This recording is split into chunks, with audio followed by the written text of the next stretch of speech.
골다공증 검사를 했잖아요. 첫 번째 저희가 보는 골다공증 검사는 이거 근데 한번 같이 보세요. 고관절 분야는 환자분이 지금 여기 있어요. 그럼 이게 어느 정도의 골밀도냐?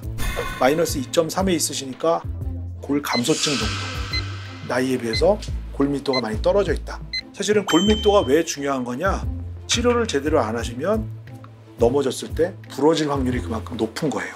그러니까 이거를 좋게 하기 위해서는 근본적인 게 어떤 거냐? 잘 드시고 운동을 열심히 하시고. 운동은 어떠세요? 운동은 허리 쪽으로 안 좋아서 지금 저기 수영 아쿠아로빅이요. 아쿠아로빅. 예. 일주일에 3번. 3번 하세요? 진짜 뭐든지 열심히 하는 동작은 처음 보는 동작이에요. 물개시네 물개. 재밌겠는데.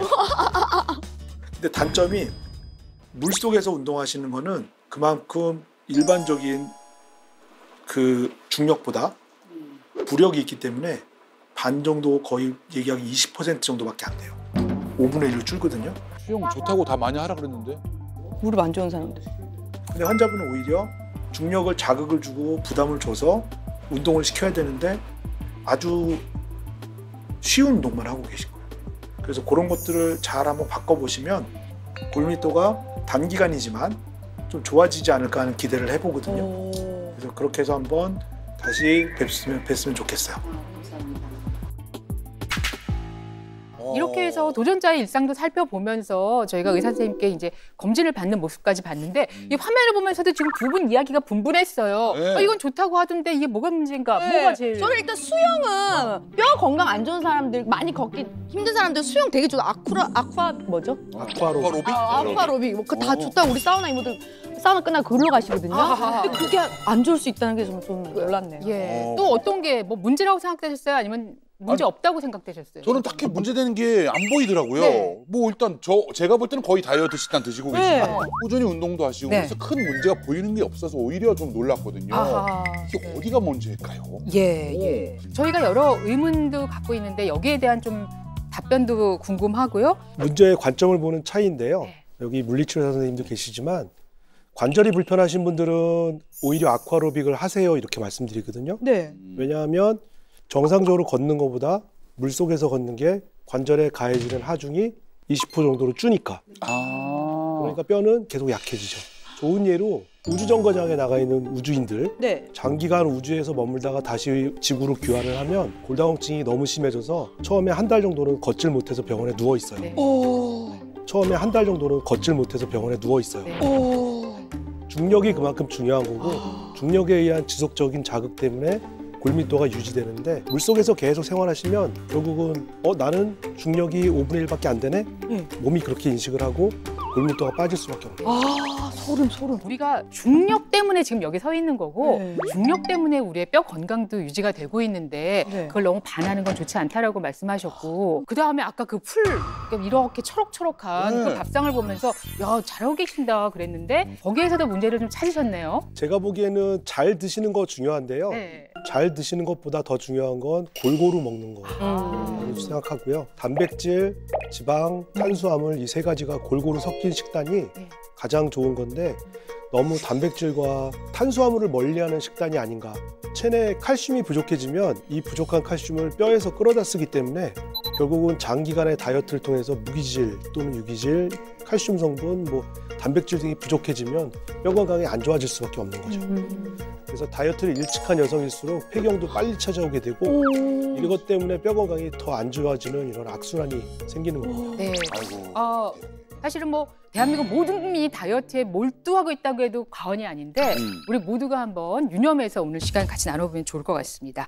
현재 그래서 우리 도전자의 몸 상태는 어떠신지 검진 결과 저희가 이 프로젝트를 진행 네. 전에 그거 좀 아까 알려주시죠. 보신 대로 일단 검진에서 기본적인 엑스레이 검사와 함께 골다공증 검사를 했습니다. 그래서 골다공증 수치는 마이너스 2.5 이하에서 골다공증이라고 진단을 하고 마이너스 1에서 마이너스 2.5까지는 골 감소증 이렇게 얘기를 하는데요.